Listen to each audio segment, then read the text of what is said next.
Hi everyone, Leanne here from Jaded Blossom, and it is time for our September release hop. Hey, so I'm using Jaded Blossom's Halloween Candies Grid Style stamp set along with their Ghost Stencil, their label shape dies, their Halloween dies too, their Halloween banner dies, their Halloween dies, their large Halloween treats and the outline dies.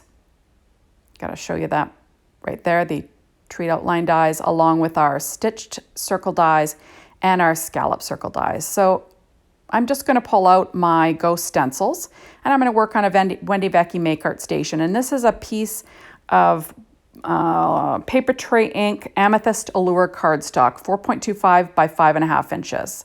And I'm going to be cutting this down, but I just wanted it to be the size of an actual card front. So now I'm using the Deco Foil, that's that Duo Transfer Gel.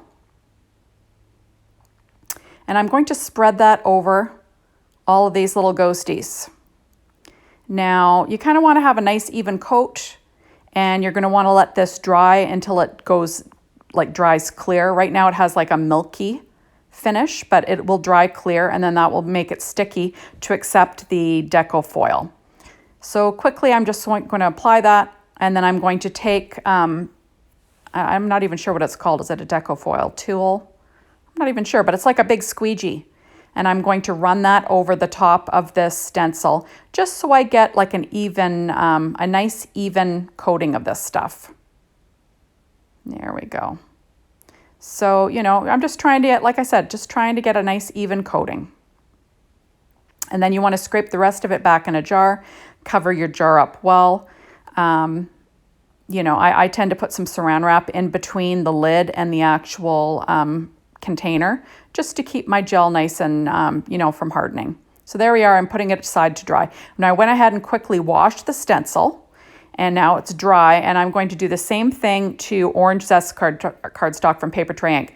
But this time I'm going to use Ranger's Texture Paste. And I'm going to apply that all over this piece of cardstock. So that's 4.25 by 5.5 inches. And, you know, then I will trim it down. Now, I find I don't like to use dies after I've used some sort of texture paste or whatever, because, you know, running it through with the pressure, it kind of will wreck, you know, your textured background. So I tend to cut that down, either use a die first and then apply the paste, or just cut it down using your trimmer. So there we are, just sort of trying to get a nice even coating. And then I will put that off to the side to dry, because I'm going to make 3 ghost cards today. You know, why not, right? Something different. So I'm just sort of scraping off all the extra.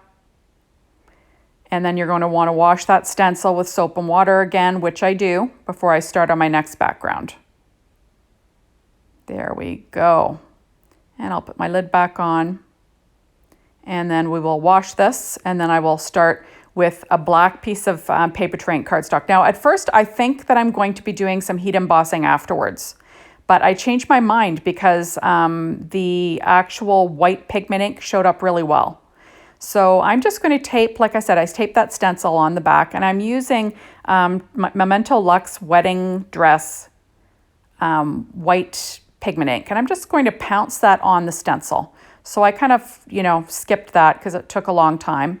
And it did show up quite well. So then now I'm going to, you know, layer on the faces after the main coat of, or after the white pigment ink dried. And then I'm going to apply some TCW black modeling paste. So basically it's just embossing paste or texture paste again, but in black. And this will give my little ghosties the faces.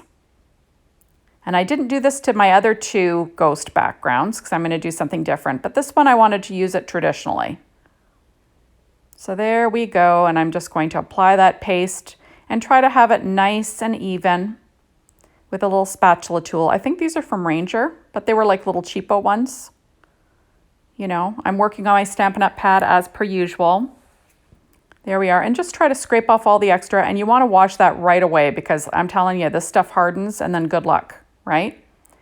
So there we go. I'll peel that off, and perfect. So now that is my, that Deco Foil Transfer Gel. And you see how it's clear now? So I'm going to apply some, what is it called? Deco foil in spring green. So you want to put the pretty side facing up. And then I'm going to put it in between a piece of parchment with a piece of cardstock behind it.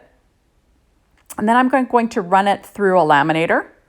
And this is a cheapo. I think I got it from Amazon. Is it like Royal Copenhagen or something like that? I don't know. You can see it. Oh no, Royal Sovereign. Royal Sovereign. And I'm just going to run that through a couple of times and make sure it sticks well. There we go. So easy stuff. And now this is what it'll look like once I pull off the background. So look at that. That's pretty neat, right? But it's too foily for me. It's too mirrored. So I decide to run it through my Gemini with the same sandwich again. And then look at the back. Look how it's not as shiny. It looks almost glittery though. I loved how it turned out. So I've got 3 A2 size card bases. That's 4.25 by 11, scored at 5.5 inches using white paper tray ink cardstock. And then I pulled out my Mind's Eye Halloween Treats Basics. It's a 12-inch pad. And then I cut out pieces of paper, just 1/8 of an inch smaller than that card base. And I'm going to layer those all down onto these A2 size card bases. And then I will add a 1-inch strip of each of these to the inside too. You know, just to add a little something, something. So I'm using my ATG tape and I will stick that all down. There we go. That one's a kind of a gray and black one, but I kind of like the diagonal stripe. And there we are. And then I will add the 1-inch strips to the inside. And I won't even use matching ones. I'm just going to use different colors, you know, for a little bit of fun. And then I will trim off the overhang with a pair of scissors. So easy stuff. So Jaded Blossom has the most adorable release this time. It is just so cute. Now, just so you're aware, my hands did not get in contact with any of the dies yet. That is why I did not use any of the dies for this release, but I certainly would have. You know, but I will have a release and review, you know, reviewing everything but the dies, but then I will go ahead and make a die video and create with the dies just so you can see me putting together all the gnome stuff in a later video once I get it. So then I went ahead and I trimmed down my little card fronts to 3.75 by 5 inches. And then that gives you a nice border. Isn't that kind of fun? There we go. And I do that to all 3 of them. So those are all trimmed down to 3.75 by 5. There we go. And then I'll pop that in place. So they all have a very nice looking border. I love that with the diagonal stripe. There we go. And then I will add the last one here. And isn't that fun? I can't believe how well that pigment ink showed up with those with that ghost stencil. So there we go. So now I'm going to go ahead and I'm going to create my cards. So this is a 1-inch strip of black cardstock, and then I'm going to add a 3/4 of an inch strip of the purple, which is Amethyst Allure, and I'm going to do the same thing with the orange zest cardstock. So I'm going to make 3 little strips, like border strips, to use on my card. 2 will have purple, and 1 will have an orange stripe or border. So I went ahead and I cut out some of these label shaped dies from Jaded Blossom. This is 1 in black and 1 in the purple that I use. That's the Amethyst Allure. And then I'm going to, this is my orange border that I'm creating. That's a 1-inch strip of black cardstock and a 3/4 of an inch strip of the Amethyst Allure. So I'm just going to put together my card here. So first I'm adding on my purple border onto this card front. There we go. With some HEG tape, I will trim off the overhang with a pair of scissors. There we go. So easy stuff. And then I will add on my little label shape spot there. I'm going to add that with my HEG tape. This is a nice little nest, right, for my sentiment and some images. So I'm going to put that in the lower right-hand corner of this card. And then I went ahead and I cut out Jaded Blossoms. I believe that's the Halloween Dies 1, the ghost. And I'm going to pop that guy up. That was cut with paper tray ink cardstock. And I used my Gemini for all my die cutting today. And I'm going to pop that up onto my card. And then I'm going to add the boo. The Boo, I believe that is the Halloween dies too. And I cut that out of black cardstock from Paper Tray Ink, and I'm going to stick that down, like I said, with some art glitter glue. And I did cut it out 3 times, and I'm going to layer it up so it has, you know, a little bit of dimension there on my ghost.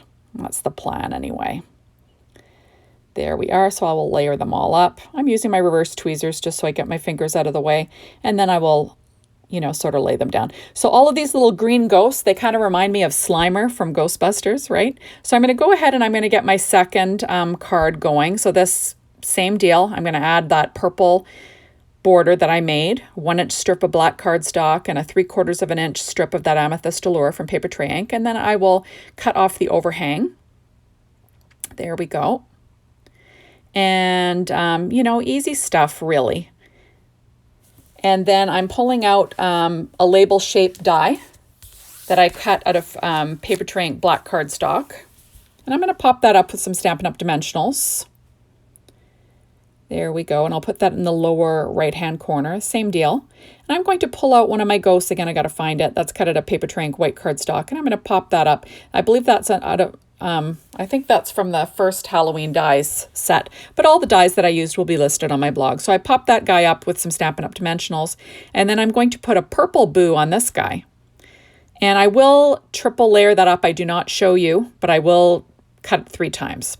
So now I'm going to go ahead and do my orange card, and I'll add my orange border. Same thing I did with the other 2. Cut off the overhang with a pair of scissors. This background has a lot of texture because I used that Ranger texture paste. And now I'm going to use my Halloween border dies, and I cut that out, that ghost border out with black cardstock from Paper Tray Ink. I'm going to pop this up with Stampin' Up! Dimensionals. I'm going to cut off the last 2. There we go. Perfect. And then I'm going to glue down all of these little white ghosts that were cut out of Paper Tray Ink white cardstock on my border. So fun stuff. Now, that's the neat thing about these ghosts. You don't have to add eyes to every single one. You can tell from the shape of them what they are. So you'll see what I do in a few minutes to make them, you know, make it a little bit more special. I did use the eyes and the mouths for the one background that I did, the black and white background. But otherwise, I'm just going to get these layered up here. So it's kind of fun, right? Using my art glitter glue and reverse tweezers. Jaded Blossom stencils are awesome. It's great because you can make your own pattern paper, right? Which is always fun. Then you know things always match. So now I'm popping down my label shaped die that I cut out of black cardstock from Paper Tray Ink. Then this sentiment, the circle sentiment, is from the Halloween Candies Grid Style. That's brand new, and that was cut out of, cut out with a stitch circle die. And I can't remember the size of that stitch circle die. Oh, there we are. It's 1.5 inches. And then the Scalloped Circle is cut out of the black cardstock, and that's a 2-inch scallop circle. So there we go. Now I'm going to add on, that sentiment is from the, what's it called? The Large Halloween Treats and Outline Dies. So that's stamped with VersaFine Claire Nocturne ink onto that orange zest cardstock from Paper Tray Ink, and then I cut it out with the outline dies. Okay, so now I'm going to add the little face. I'm using these little ghosts again, and I'm just going to add some black cardstock behind each one so you can see the little faces. And then I'm going to be adding these as embellishments to these cards. So each card will have, the ones with the big ghosts will have three ghosts. That's the plan. And then I will put one on the inside of each card also, just for a little something, something. So these ghosts are just too cute, I think. There we go. So I'm just basically putting them together. And now I will use my Stampin' Up! Dimensionals, and I'm going to pop them up. So, visual triangle and all that jazz. There we go. So we've got 3 ghosts on that one. And I'm going to do the same thing to the card right next to it here. I'll do 3 ghosts on that one. There we go. And then I won't do that for the one with the banner of ghosts. So now I'm pulling out Altenews Essential black and white enamel dots, and I'm going to add on some eyes onto these ghosts and a little mouth. There we go. We also have face stamps from Jaded Blossom that you could use, but I decided to do this just for fun. There we go. So super easy, right? And there are the 3 ghosts cards. So now I'm pulling out my glossy accents, and I'm going to be using Studio Katya's 3mm Google Eyes. And I'm using their embellishment wand to pick them up. And I'm just going to add, you know, eyeballs to 3 of the ghosts in the background of this ghost card. Blah, blah, blah, blah, blah. So just for 3 of them, I'm going to add 3, sort of like Where's Waldo? Where's the ghost with the eyeballs? So I'm going to add them to that, my little Slimer ghosts, and then I will add it to the one to my orange background too. You know, kind of fun, right? 3 sets of googly eyes, which is kind of fun. So I'm just going to dot them on first, and then I'll pop the eyeballs on to make it easy. So it's kind of nice to be able to layer up some sentiments like I did on this orange card. You know, nice and easy. That's the nice thing about those outline dies for sentiments. They're fabulous. So I always use them if I have them in time. I wasn't able to use them this time, you know, for the newer sets, but you know, trust me, that would have been my plan because it just makes life so easy, right? There we go. Isn't that cute? I just think it's adorable. There we go. I just think those are so cute. There we are. So now I'm going to pull out those same enamel dots from Altenew, and I'm going to put 3 little stars on each one. And one of them will have 2 white and 1 black, just the way it works out. But, you know, I think that this just turned out adorable and so easy to make, right? And 3 ways to use your stencils for a background, I think, which is lots of fun. So remember, Jaded Blossom stencils make the perfect background paper for all of your cards. Isn't that cute? I just think it turned out super cute. There are my 3 cards. So thank you so much for stopping by. Be sure to hop on over to the Jaded Blossom blog, Be Inspired, the Jaded Blossom store to get your hands on this release. Remember, I do have a release and review video that you can watch, and I will use the gnome dies in an upcoming video once I get those in my hot little hands. So have a great day, and thank you as always for watching my videos. I really appreciate it. And I will see you soon in my next one, hopefully. Bye, everyone.